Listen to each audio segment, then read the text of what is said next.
எல்லாருக்கும் வணக்கம். இப்போ பார்த்தீங்கன்னா திசைகள் போலீஸ் எக்ஸாமுக்கு திசைகள் கணக்கில் வந்து ஒரு 5 சம் பார்க்கலாம். அதுபோக அவங்களுக்கு 5 சம் ஒரு ப்ராக்டிஸும் கொடுத்துருவோம். இப்போ ஃபஸ்ட் சம் பார்க்கலாம். ஃபஸ்ட் சம் பார்த்தீங்கன்னா திசைகள் கணக்கு ஃபஸ்ட்டு எப்போதுமே டைரக்ஷனை மட்டும் நீங்கள் ஃபஸ்ட்டு எழுதி வச்சுக்கோங்க. இது வடக்கு, இது தெற்கு, இது மேற்கு, இது கிழக்கு. இந்த டைரக்ஷன் மட்டும் எப்போதுமே தெரிஞ்சு வச்சுக்கோங்க. இது எப்போதுமே திசைகள் கணக்கு எழுதி வச்சுக்கோங்க. ஃபஸ்ட் சம் பாருங்கள். அரவிந்த் என்பவர் கிழக்கு நோக்கி 30 மீட்டர் நடக்காரு. இங்கே நிற்காரு. இங்கேருந்து கிழக்குன்னா தானே, கிழக்கு நோக்கி 30 மீட்டர் நடக்காரு. 30 மீட்டர் நடந்து போகிறாரு. திரும்ப வலதுபுறம் திரும்பி 40 மீட்டர் நடந்துக்காரு. வலதுபுறம்னா நீங்கள் இப்படி நடந்து போகும்போது உங்களுக்கு இதுதான் ரைட்டு, இது லெஃப்ட்டு. வலதுபுறம் நீங்கள் திரும்பி ஒரு 40 மீட்டர் நடக்கிறாரு. திரும்பவும் வலதுபுறம் திரும்பி 50 மீட்டர் நடந்து தன் நடைபயணத்தை முடித்து கொள்கிறார் எனில் புறப்பட்ட இடத்துலேருந்து எந்த திசையில் இருப்பார். திரும்ப அது இப்படி இன்றைக்கி வரும்போது உங்களுக்கு ரைட்டு இது, லெஃப்ட்டு இது. அப்போ ரைட்டு திரும்ப ஒரு எத்தனை மீட்ரு, 50 மீட்ரு நடக்காரு. 50 மீட்ரு நடந்து முடிச்சுக்கிறாரு. அப்போ புறப்பட்ட இடம் இங்கேயா, இங்கேருந்து அவர் இப்போ நிற்கிற இடம் இங்கே. இது எந்த டைரெக்ஷனில் இருக்குது? இப்படி இந்த டைரெக்ஷனில் தானே இருக்குது. இந்த டைரெக்ஷனில் இந்த கிராஸாக நிற்கிறார். இந்த கிராஸ்னால் கரெக்டாக இந்த கிராஸ் தானே. இந்த கிராஸ் இது தெற்கு, இது மேற்கு. இது கிராஸாக இருந்ததுன்னா இது தென்மேற்கு. அப்போ இப்போ நிற்கிற திசை வந்து தென்மேற்கு திசையில் நிற்கிறாரு. தாசம் பார்த்தீங்கன்னா என்ன சொல்லியிருக்காங்க, மணிஷ் என்பவர் 20 மீட்ரு மேற்கு நோக்கி நடக்கிறார். நம்ம முதல்ல அந்த டைரக்ஷனை போட்டு வச்சுக்கிடுவோமா. டைரக்ஷன் போட்டால் தான் நமக்கு கொஞ்சம் ஈஸியாக இருக்கும். வடக்கு, இது தெற்கு, இது கிழக்கு, இது மேற்கு. என்ன யார், மணிஷ் என்பவர் 20 மீட்ரு மேற்கு நோக்கி நடக்கிறார். அப்போ மேற்குனா இந்த சைடு மேற்கு நோக்கி 20 மீட்ரு நடக்காரு. திரும்ப என்ன, பின்னர் வலதுபுறமாக திரும்பி 30 மீட்டர் நடக்கிறார். வலதுபுறம் என்னது, இப்படி போகும்போது உங்களுக்கு ரைட்டு இது, லெஃப்ட் இது. ரைட்டு திரும்பி ஒரு 30 மீட்டர் நடக்கிறாரு. திரும்ப எழுதுறாரு. மறுபடியும் வலதுபுறம் திரும்பி 20 மீட்டர் நடக்காரு. மறுபடியும் வலதுபுறம் திரும்பி அதே 20 மீட்ரு நடக்கிறாரு. 20 மீட்டர் நடக்கிறாரு. பார்த்துக்கணும். ஃபஸ்ட்டு இந்த டைரெக்ஷனில் எப்படி வந்திருக்காரு, வலதுபுறம் திரும்பி இந்த டைரெக்ஷன் வந்திருக்காரு. திரும்ப வலதுபுறம் திரும்பி இந்த டைரெக்ஷனில் நிற்கிறாரு. இப்போ என்ன கொஸ்டின் கேட்டிருக்காங்க, தற்போது எந்த திசையை நோக்கி நிற்கிறாரு. நீங்கள் கிளம்பும்போது மேற்கு நோக்கி நின்று இப்படி மேற்கு நோக்கி போனீங்க. திரும்ப வடக்கு நோக்கி 30 மீட்ரு போனீங்க. திரும்ப கிழக்கு நோக்கி வலது பக்கம் திரும்பி கிழக்கு நோக்கி 20 மீட்ரு வந்திருக்கீங்க. இப்போ தற்போது அவர் எந்த திசையில் நிற்கிங்க, கிழக்கு நோக்கி நிற்கிங்க. கிழக்கு நோக்கி நிற்கிங்க. மூணாவது பார்த்தீங்கன்னா வழக்கம் போல் டைரக்ஷன் எழுதிக்க வேண்டியதான். இது வடக்கு, இது கிழக்கு, இது மேற்கு, இது தெற்கு. கணக்குகள் பார்த்துக்கலாமா. ஸ்ருதிகா என்பவர் சந்தோஷ் நகரிலிருந்து வடக்கு நோக்கி 10 கிலோமீட்டர் நடக்கா. வடக்குன்னு அந்த டைரெக்ஷன் தானே, அந்த டைரெக்ஷனில் இது 10 கிலோமீட்டர் நடக்கிறா. திரும்ப என்ன, அது திரும்பி 6 கிலோமீட்டர் தெற்கு நோக்கி நடக்கிறார். பிறகு அப்படியே திரும்பி, இது வடக்குன்னா அப்படியே திரும்பி 6 கிலோமீட்டர். இது வந்து ஃபுல்லாக 10 கிலோமீட்ரு. இதில் வந்து 6 கிலோமீட்டர் தெற்கு நோக்கி திரும்ப அதே இதில் டைரெக்ஷனில் நடக்கிறா. வந்துட்டு திரும்ப ஏதாவது கிழக்கு நோக்கி, அடுத்து கிழக்கு நோக்கி 3 கிலோமீட்டர் நடக்கிறா. கிழக்குன்னா இந்த டைரெக்ஷன் தானே கிழக்கு. அப்போ கிழக்கு நோக்கி எத்தனை, 3 கிலோமீட்டர் நடக்கிறார்.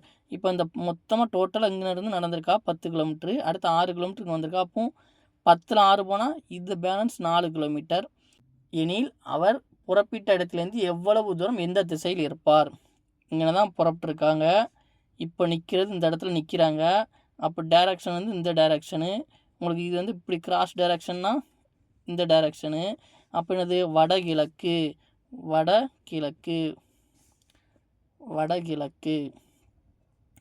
வடகிழக்குன்னு கண்டுபிடிச்சாச்சு. இப்போ இதோட டிஸ்டன்ஸும் கேட்குறாங்க. இப்பொழுது முக்கோணம் நம்ம சின்ன வயசுலேயே படித்திருப்போம். பிதாகரஸ் தேற்றம். அது கர்ணம் ஸ்கொயர் ஈக்குவல் டு அடிப்பக்கம் ஸ்கொயர் ப்ளஸ் எதிர்ப்பக்கம் ஸ்கொயர். அப்போது என்னது, கர்ணம் ஸ்கொயர் ஈக்குவல் டு அடிப்பக்கம் ஸ்கொயர் ப்ளஸ் எதிர்ப்பக்கம் ஸ்கொயர். இது வந்து நம்ம வந்து சின்ன வயசுலேயே பிதாகரஸ் தேற்றம் வந்து நம்ம படிச்சிருப்போம். இந்த கான்செப்டில் தான் இதோட லென்த்தை நம்ம இப்போ கண்டுபிடிக்க போகிறோம். இப்போ கர்ணம் வந்து இது கர்ணம் அப்படி வச்சாச்சு. அடிப்பக்கம் எத்தனை, 3. எதிர்ப்பக்கம் எத்தனை, 4.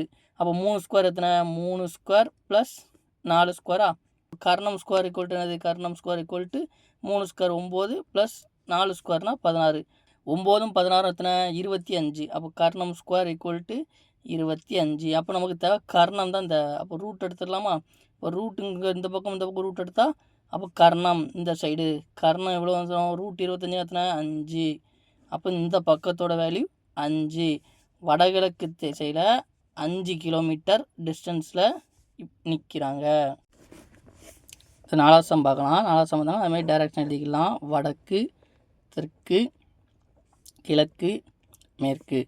நாலாவது சம் பாருங்கள். நான் எனது வீட்டிலிருந்து 10 மீட்டர் கிழக்கு நோக்கி சென்றேன். இங்கே இருக்கீங்க, 10 மீட்டர் கிழக்கு நோக்கி செல்றீங்க. ஏன்னா தான் கிழக்கு டைரக்ஷன் தானே, கிழக்கு நோக்கி சென்றேன். பின்னர் திரும்பி வடக்கு திசை நோக்கி 15 மீட்டர் நடந்தேன். வடக்கு திசைனா என்னது? வடக்கு திசைனா இது. வடக்கு திசை நோக்கி 15 மீட்டர் நடந்தேன். திரும்ப என்ன செய்கிறாரு? பின்னர் மேற்கு திசை நோக்கி 12 மீட்டர் மற்றும் தெற்கு திசை நோக்கி 15 மீட்டர் நடந்தேன். மேற்கு திரும்பி இங்கேருந்து 12 மீட்டர் நடந்திருக்காங்க. 12 மீட்டர் நடந்திருக்காங்க. இது 10 இருக்குது, இங்கே 12, எக்ஸ்ட்ரா ஒரு 2 மீட்டர் நேரத்தில் எக்ஸ்ட்ராண்டு. இந்த டிஸ்டன்ஸ் 15. திரும்ப தெற்கு நோக்கி 15 மீட்ரு. அப்போ கரெக்டாக இந்த இடம் தான் வந்திருக்கும். ஏன்னா இந்த லென்த்தும் 15 மீட்டர் தானே வரணும். 15 மீட்டர் தெற்கு நோக்கி வந்து கரெக்டாக அங்கே நிற்பாங்க. அப்புறம் என்ன கேட்டிருக்காங்க? இப்போது நான் என் வீட்டிலிருந்து எத்தனை மீட்டர் தூரத்தில் உள்ளேன்? உங்கள் வீடு இங்கே தான் இருக்குது. இங்கேருந்து 10 மீட்ரு போகிறீங்க, 15 மீட்ரு போகிறீங்க, அடுத்து 12 மீட்ரு வந்திருக்கீங்க, திரும்ப அதே 15 மீட்டருக்கு வந்திருக்கீங்க. அப்போ இது நேரங்க பார்த்தீங்கன்னா இது 10 மீட்ரு. அப்போ இந்த டிஸ்டன்ஸ் எத்தனை? 2 மீட்டர். 2 மீட்ரு தொலைவில் இருக்கிறீங்க. பார்த்தீங்கன்னா என்ன சொல்லிட்டுருக்காங்க? அதே மாதிரி திசை எழுதிக்கலாமா? வடக்கு, கிழக்கு, தெற்கு, மேற்கு. இப்போ 5வது சம்மில் எம்முக்கு கிழக்கில் மற்றும் எஸ்ஸுக்கு தெற்கில் ஓ உள்ளது. எம்முக்கு கிழக்கில் எஸ்ஸுக்கு தெற்கில் ஓ உள்ளது. ஒரு ஓ அங்கே வச்சுக்கிடுமா? இந்த ஓ வந்து எம்முக்கு கிழக்க இருக்குது. எம் இங்கே இருந்ததுன்னா எம்மோட கிழக்க அது ஓ இருக்குது. இதான கிழக்க? எம் இங்கே இருக்குது, இந்த டைரக்ஷன் தான் கிழக்கு. எம்முக்கு கிழக்கில் ஓ இருக்குது. திரும்ப என்னது? எஸ்ஸுக்கு தெற்கில் ஓ உள்ளது. அப்போ எஸ் இங்கே இருந்தால் தான் எஸ்ஸுக்கு தெற்க, எஸ்ஸுங்கன்னா தான் எஸ் தெற்கு திசை தானே, தெற்க ஓ இருக்குது. திரும்ப என்ன சொல்லியிருக்காங்க? எம்முக்கு எந்த திசையில் எஸ் உள்ளது? எஸ் வந்து எந்த திசையில் இருக்குன்னு தான் கேட்டிருக்காங்க. எம்முக்கு எஸ் வந்து எந்த திசையில்? இந்த டைரக்ஷனில் இருக்குது. அப்போ இந்த டைரக்ஷன் என்னது? வட கிழக்கு. அதுபோக இந்த இதில் உங்களுக்கு வந்து ஒரு 5 சம் ப்ராக்டிஸ்க்கு நான் கொடுத்துருக்கேன். அந்த 5 சமையும் போட்டு பார்த்துட்டு அதுக்கு என்ன ஆன்சருங்கிறத கமெண்ட் பாக்ஸில் கமெண்ட் பண்ணுங்கள். இந்த வீடியோ புதுசாக பார்க்குறவங்களும் உங்கள் ஃப்ரெண்ட்ஸ் யாரும் போலீஸ் எக்ஸாம் படிச்சிருந்தாங்க அவங்களுக்கும் வீடியோ ஷேர் பண்ணுங்கள், சப்ஸ்கிரைப் பண்ணுங்கள். அடுத்த கிளாஸில் வந்து நம்ம இதே மாதிரி ரீசனிங் உளவியலுக்கு அடுத்த சப்ஜெக்ட் பார்க்கலாம்.